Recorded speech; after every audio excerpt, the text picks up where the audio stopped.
क्या मोदी सरकार इतनी बेरहम है? क्या मोदी सरकार के अंदर बिल्कुल भी इंसानियत नहीं है? आपके जो नारे हैं, बेटी पढ़ाओ बेटी बचाओ, क्या ये सब ढकोसला है? 3 मार्च 2002 वो तारीख जब बिल्किस बानो के साथ सामूहिक दुष्कर्म हुआ था। न सिर्फ सामूहिक दुष्कर्म हुआ था, उसके परिवार के 14 सदस्यों को दंगाइयों ने मौत की घाट उतार दिया था। उसकी 3 साल की बेटी के सिर को पत्थर पर दे मारा गया था। इतनी बेरहमी हुई थी उसके साथ 3 मार्च 2002 को। अब तक इस बात को लेकर असमंजस था कि उसके 11 गुनाहगारों को जो गुजरात सरकार ने रिहा किया है, क्या उसमें मोदी सरकार की रजामंदी है या नहीं। मगर अब स्पष्ट हो गया है दोस्तों, बाकायदा सुप्रीम कोर्ट के सामने यह खत आया है। पूरे स्क्रीन पर देखिए, इसमें आप देख सकते हैं केंद्र सरकार में ज्वाइंट सेक्रेटरी हैं श्री प्रकाश। उन्होंने खत लिखा है मयूर सिंह वाघेला को, जो कि अंडर सेक्रेटरी हैं, और उसमें साफ तौर पर लिखा गया है कि सीआरपीसी के 435 के अंतर्गत इन 11 लोगों को रिहा किया जाता है। और ये कौन लोग हैं, इनका नाम मैं पढ़ के सुनाना चाहता हूं। जसवंत भाई चतुर भाई नाई, गोविंद भाई अखम भाई नाई, शैलेश चिमनलाल भट्ट, बिपिन चंद्र कन्हैयालाल जोशी, केशर भाई खीमा भाई वोहनिया, प्रदीप भाई रमन भाई बोधिया, बाका भाई खीमा भाई वोहानिया, राजू भाई बाबूलाल सोनी, मिथेश चमनलाल भट्ट, रमेश भाई रूपा भाई चंदना, राधेश्याम भगवान दास शाह। इसमें साफ तौर पर दिखाई दे रहा है कि मोदी सरकार में इंसानियत नाम की कोई चीज नहीं है। उन्होंने बिल्किस बानो के गुनहगारों को जेल में 14 साल सजा काटने के बाद वक्त से पहले रिहा कर दिया गया। इसमें साफ तौर पर लिखा हुआ है प्री मैच्योर रिलीज, यानी कि वक्त से पहले रिहाई। मगर खबर इससे भी ज्यादा बड़ी है दोस्तों। क्या आप जानते हैं कि इन 11 लोगों की रिहाई का विरोध किन लोगों ने किया था? इसका विरोध किया था सुपरिंटेंडेंट ऑफ पुलिस ने, सीबीआई ने, स्पेशल क्राइम ब्रांच मुंबई ने और स्पेशल सिविल जज ने। इन तमाम लोगों ने इन 11 लोगों की रिहाई का विरोध किया था। एक एक करके मैं आपको बतलाना चाहता हूं कि इन्होंने विरोध क्यों किया था। सबसे पहले सीबीआई ने क्या कहा, आपके स्क्रीन पर।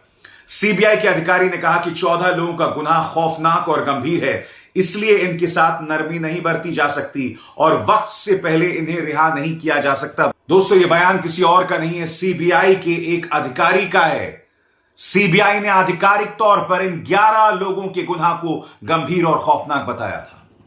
अब मैं आपको बताना चाहता हूं मामले में स्पेशल सिविल जज का क्या कहना था, क्योंकि ये तमाम लोग इन 11 लोगों की रिहाई का विरोध कर रहे थे और मोदी सरकार ने इस खत के जरिए बतला दिया है कि उनके अंदर इंसानियत नाम की कोई चीज नहीं है। स्पेशल सिविल जज ने क्या कहा, आपके स्क्रीन पर। सभी आरोपी दुष्कर्म और हत्या के दोषी पाए गए हैं। आरोपियों का पीड़ित के साथ कोई संबंध नहीं था, ना कोई दुश्मनी थी। यह गुनाह सिर्फ इसलिए किया गया क्योंकि पीड़ित एक खास धर्म यानी मुसलमान थी। इस मामले में बच्चों को भी नहीं बख्शा गया। यह इंसानियत के खिलाफ सबसे खौफनाक अपराध है। इससे समाज की सोच और चेतना पर असर पड़ता है। इसका असर समाज पर भी पड़ा है। दोस्तों, आप जानते हैं 2004 में इस मामले को गुजरात से मुंबई स्थानांतरित किया गया था, क्योंकि उस वक्त यह महसूस किया जा रहा था सुप्रीम कोर्ट में कि बिल्किस बानो को इंसाफ जो है वो गुजरात में नहीं मिल सकता। और फिर कुछ दिनों पहले अचानक सुप्रीम कोर्ट को लगा कि गुजरात सरकार ही इस मामले को सही तरीके से संबोधित कर सकती है। 2004 में आखिर सुप्रीम कोर्ट ने मामले को गुजरात से मुंबई क्यों स्थानांतरित किया था, क्यों शिफ्ट किया था? और आप जानते हैं गुजरात सरकार ने सुप्रीम कोर्ट में एफिडेविट में 2 बातें कही हैं। पहली बात उन्होंने क्या कहा कि इन 11 कैदियों को हम रिहा कर रहे हैं उनके अच्छे बर्ताव के लिए। अच्छे बर्ताव के लिए? ये 11 लोग गुनाहगार थे सामूहिक दुष्कर्म और हत्या की। 3 साल की बच्ची का सिर इन्होंने पत्थर पर दे मारा और आप अच्छे बर्ताव की बात कर रहे हो। मैं आपको बतलाना चाहता हूं दोस्तों, मोदी सरकार का शर्मनाक रवैया मैं आपको दिखला चुका हूं। गुजरात सरकार ने अदालत में क्या कहा, आपके स्क्रीन पर। 11 कैदी जेल में 14 साल पूरे कर चुके थे और उनका बर्ताव अच्छा था। उन 11 कैदियों को गुजरात सरकार की 1992 की नीति के हिसाब से रिहा किया गया है। राज्य सरकार ने साफ किया कि आजादी के अमृत उत्सव के अंतर्गत उन्हें रिहा नहीं किया जा रहा। दोस्तों, सुप्रीम कोर्ट के सामने 3 महिलाएं आई थीं। उन्होंने इनकी रिहाई का विरोध किया था। वो 3 महिलाएं कौन हैं? आपके स्क्रीन पर महुआ मोइत्रा जो कि टीएमसी की सांसद हैं, सुभाषनी अली जो कि वामपंथी नेता हैं, और रेवती लॉल जो कि सामाजिक कार्यकर्ता और पत्रकार रह चुकी हैं। आप जानते हैं गुजरात सरकार ने क्या कहा कि इनकी याचिका पर ध्यान नहीं दिया जाना चाहिए, इनकी याचिका को खारिज करना चाहिए क्योंकि ये लोग राजनीति से प्रेरित हैं। मैं कहता हूं कि अगर इनकी याचिका राजनीति से भी प्रेरित है तो मुझे बतलाने का प्रयास करें, जो काम आपने किया है क्या वो इंसानियत से प्रेरित है? मान लिया महुआ मोइत्रा, सुभाषनी अली और रेवती लॉल जो कर रहे हैं वो सब राजनीति से प्रेरित है, मगर आपने जो किया क्या वो इंसानियत से प्रेरित है? क्या उसमें इंसानियत का एक छोटा सा भी अंश है? क्या आपको शर्म आती है? और दोस्तों, बेशर्मी की तमाम हदों को भारतीय जनता पार्टी, गुजरात सरकार और मोदी सरकार ने पार किया है।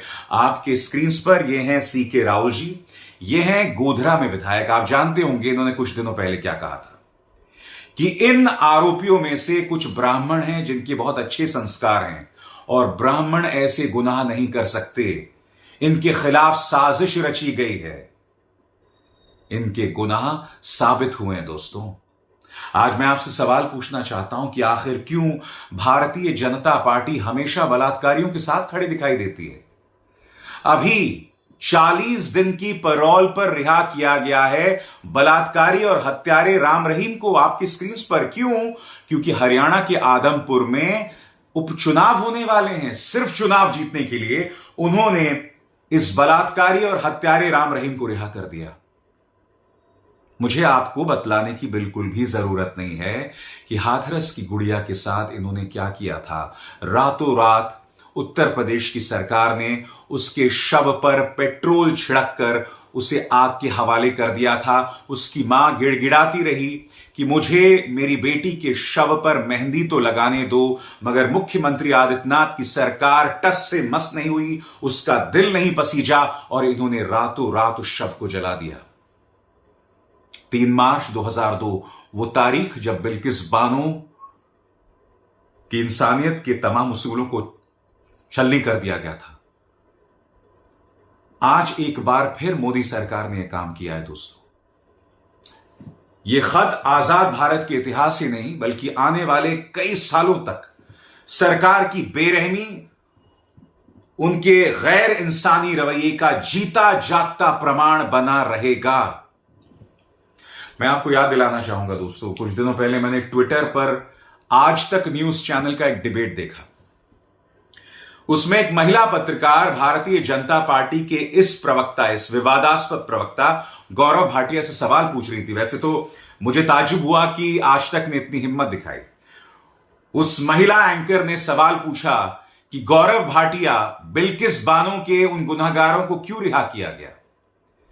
आप जानते हैं गौरव भाटिया ने निहायत ही बदतमीजी भरे रवैये का परिचय दिया और कहा कि आप चुप रहिए, आप मेरी बात सुनिए, आप चुप रहिए। कायदे से उस महिला एंकर को पलट के जवाब देना चाहिए था पूरी आक्रामकता के साथ कि आपकी इस तरह से बात करने की हिम्मत कैसे हुई। एक तो आप 11 गुनहगारों के साथ खड़े हैं जिन पर आरोप है दुष्कर्म का, 14 लोगों की हत्या का और एक 3 साल की बच्ची के सिर को पत्थर पे दे मारने का, और गौरव भाटिया उस महिला एंकर के साथ बदतमीजी कर रहा था, कह रहा था चुप करिए। और महिला एंकर बहुत ही सामान्य अंदाज में, बगैर उग्र हुए, क्योंकि सिर्फ बिल्किस बानो की बेइज्जती नहीं हुई थी उस मौके पर, उस न्यूज चैनल पर, उस डिबेट में। उस महिला एंकर के साथ भी उसने बदतमीजी की थी, यह कहकर कि आप चुप रहिए, आप मत बोलिए। इन लोगों में अहंकार इस कदर बढ़ गया है दोस्तों कि ये लोग खुलेआम इस तरह की हरकतें कर सकते हैं। इन्हें पता है कि इसका कोई विरोध नहीं करेगा, क्योंकि इस देश की जनता के अंदर की जो इंसानियत है ना, वो हमेशा के लिए खत्म हो गई है। आपके सामने बिल्किस बानो के साथ फिर से दुष्कर्म किया जा रहा है, फिर से दुष्कर्म किया जा रहा है बिल्किस बानो के साथ। मैं आपसे समझना चाहता हूं कि एक सभ्य समाज आखिर इसे कैसे बर्दाश्त कर सकता है। एक के बाद एक हिजाब को लेकर आप जानते हैं इस देश में क्या चल रहा है। मुझे आपको बतलाने की जरूरत नहीं है कि खुलेआम इस पार्टी का, भाजपा का प्रवक्ता जो है, भाजपा का जो सांसद जो है, एक मंच पर खड़े होकर मुसलमानों के आर्थिक बहिष्कार की बात करता है।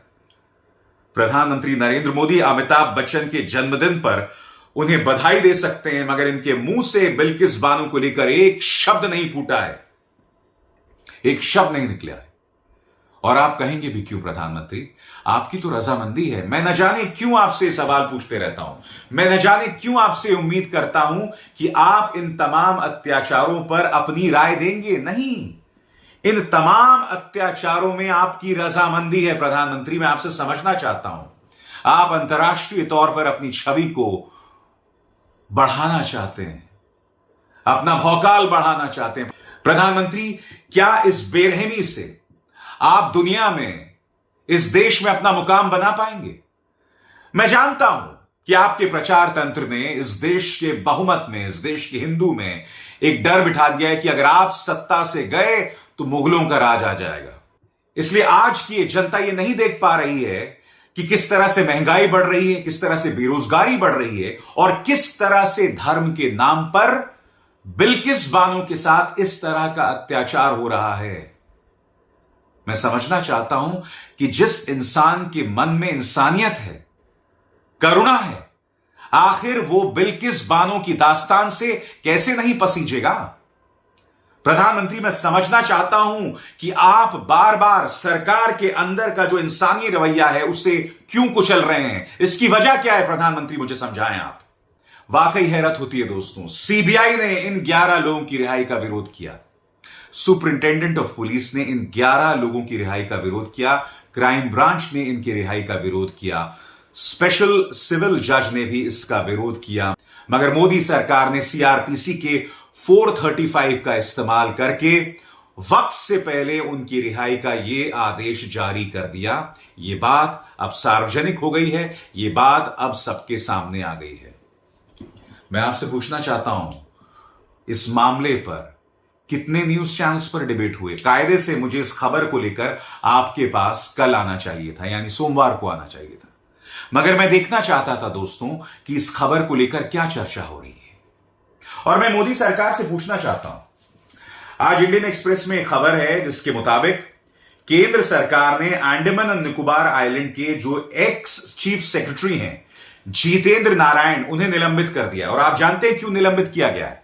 क्योंकि जितेंद्र नारायण पर आरोप है कि उन्होंने 21 साल की एक लड़की के साथ दुष्कर्म किया था, उसके साथ बलात्कार किया था।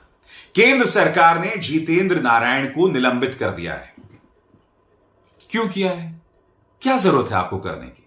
क्योंकि जितेंद्र नारायण एक रसूख वाले आदमी थे, अंडमान एंड निकोबार आइलैंड्स के चीफ सेक्रेटरी थे। आप उस 21 साल की लड़की के साथ क्यों खड़े हैं? क्योंकि आप कुलदीप सिंह सेंगर की जो शिकार लड़की थी उसके साथ नहीं खड़े थे, आप हाथरस की उस गुड़िया के साथ नहीं खड़े थे, आप उन्नाव की पीड़िता के साथ नहीं खड़े थे, आप बिल्किस बानो के साथ नहीं खड़े थे। इतनी ढेरों मिसालें हैं। तो फिर मैं आपसे पूछना चाहता हूं, आप उस 21 साल की लड़की के साथ क्यों खड़े हैं? फिर आपको तो जितेंद्र नारायण के साथ खड़े होना चाहिए। ये ढोंग क्यों? ईश्वर का शुक्र है, और मेरी बात को गलत मत समझिएगा, ईश्वर का शुक्र है कि निर्भया घटना 2014 से पहले हो गई थी। मैं आपको दावे के साथ कह सकता हूं दोस्तों, अगर 2019 के बाद हुई होती तो पूरा नैरेटिव बदला होता, दोष निर्भया पर मढ़ा जाता, दोष उनके परिवार पर मढ़ा जाता, और इस देश का एक बहुत बड़ा वर्ग उन 5 बलात्कारियों और हत्यारों के साथ होता जिन्हें कुछ ही दिनों पहले फांसी पर लटका दिया गया था। मुझे ऐसी आशंका है कि अगर निर्भया आज होती तो यह सब होता, क्योंकि मेरे पास ढेरों मिसाल है। आप मुझे बताइए ना, एक 8 साल की मासूम के साथ दुष्कर्म होता है, 8 साल की मासूम, और यह दुष्कर्म कहां होता है? मंदिर के अंदर। और फिर उसे मौत के घाट उतार दिया जाता है। और ये कहां होता है? जम्मू में। और फिर भारतीय जनता पार्टी के ये दो महानुभव, ये दो नेता बलात्कारियों के पक्ष में जो रैली निकाली जाती है उस रैली में शामिल होते हैं। और जनता भारतीय जनता पार्टी को फिर भी जीत के साथ नवाजती रहती है, सम्मानित करती रहती है।